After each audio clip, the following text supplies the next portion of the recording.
Shri Venkateswara gold తాకట్టులో ఉన్న మీ బంగారాన్ని విడిపించి కొనబడును.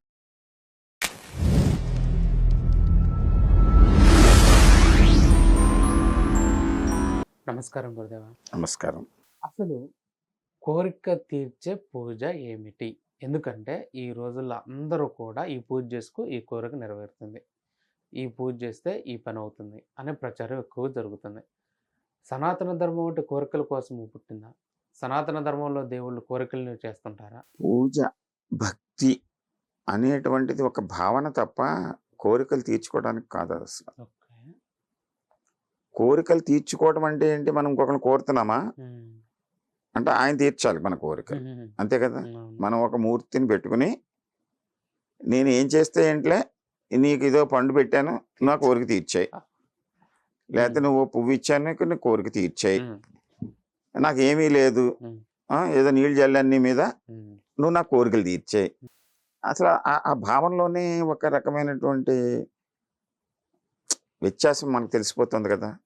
భక్తి అంటే ఏంటంటే స్వస్వరూప అనుసంధానము అని మన భగవాన్ చెప్పినట్టు భగవద్గీతలో ఉంటుంది, చూసుకోండి. స్వస్వరూప అనుసంధానం, స్వస్వరూప మీ యొక్క రూపాన్ని మీరు, మీ రూపము అంటే అంతర్గతమైనటువంటి మీ ఆత్మస్వరూపంతో మీరు అనుసంధానం అవ్వండి. అది భక్తి అంటే. భగవంతుడిని మనం అక్కడ విగ్రహంలో పెట్టినా మనం ఏకాగ్రత కోసము లేకపోతే మన యొక్క భావజాలాన్ని అనుసరించి భగవంతుడిని మనం తయారు చేసుకుని మనం ఆరాధిస్తున్నాం. ఆయన వచ్చి మన కోరికలు తీర్చమని కాదు. ఆ రకమైనటువంటి పూజ చేస్తే అది తప్పు. సర్వే జన సుఖినో భవంతు, అందరూ బాగుండాలని కోరుకోండి. ఎందుకనంటే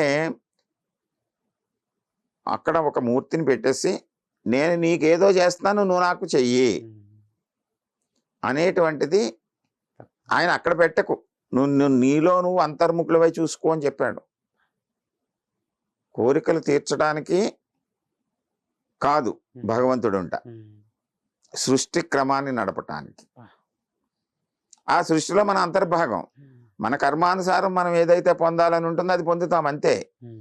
అంతే తప్ప మనం చేసేటువంటి కర్మ అంటే పని అది విడిచిపెట్టి నేను నీకు ఆరాధన ఇస్తాను లేకపోతే నీకు ఏదో పండు పెడతాను నా కోరిక నువ్వు తీర్చు అంటే, నీ కోరిక తీర్చుకోవడానికి నువ్వే ఉన్నావు, నీలోనే ఉంది ఆత్మశక్తి. అంచేత నీ కోరిక ఏమిటి? కోరిక ఇప్పుడు ఎలాంటిది కోరుకోవాలి? నీ యొక్క స్థాయికి తగినటువంటి దాన్ని కోరుకోవాలి. నీ నాలెడ్జ్ లేకపోతే నీ శరీర దారుఢ్యం, నీ మనస్సు, నీ బుద్ధి ఏం చెప్తున్నాయి, ఎంతవరకు పరిమితం అవుతున్నాయి దాన్ని కోరుకోవాలి. నువ్వే కోరుకోవాలి, నిన్ను నువ్వు కోరుకోవాలి. నిన్ను నువ్వు కోరుకోవాలంటే నువ్వు అంతర్ముఖుడు కావాలి. అంతర్ముఖుడు అయినప్పుడు మన శక్తి అంటూ మనకు తెలిసిపోతుంది. చేత మనల్ని మనం తెలుసుకోవడమే ఆ భక్తిలోను పూజలోను ఆరాధనలోను ఉండేటువంటి అంతర్లీనమైనటువంటి భావన. అంచేత తప్ప ఎక్కడో మనం మూర్తిని పెట్టాము అక్కడికి వెళ్ళి మనం కోరుకుంటే తీరిపోతుంది అనేటువంటి ఒక ఇప్పుడు ప్రస్తుత కాలంలో జరుగుతున్నటువంటి అది వ్యాపార ధోరణి కింద మారిపోయింది. భక్తి కాదు అది. అలా ప్రచారం చేసేవాళ్ళు కూడా తప్పు చేస్తున్నట్లే లెక్క.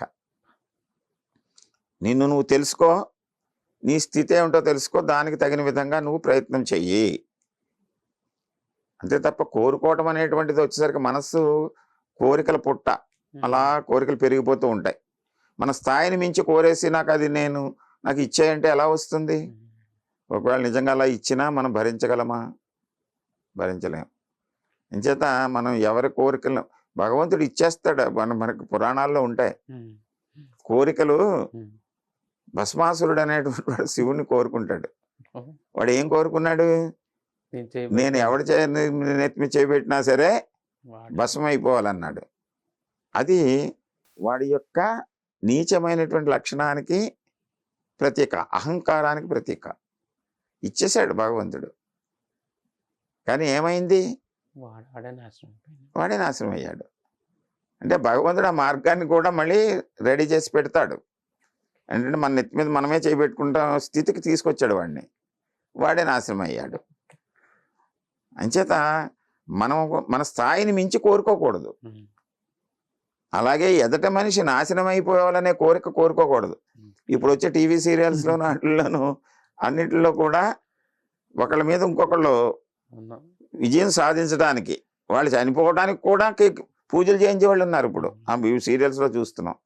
అంటే ఏ రకమైనటువంటి భావజాలాన్ని మనం వ్యక్తం చేస్తున్నాం? పూజ చేయాలి, మనం భగవంతుని ఆరాధించాలి, కానీ అందరూ బాగుండాలని కోరుకోవాలి.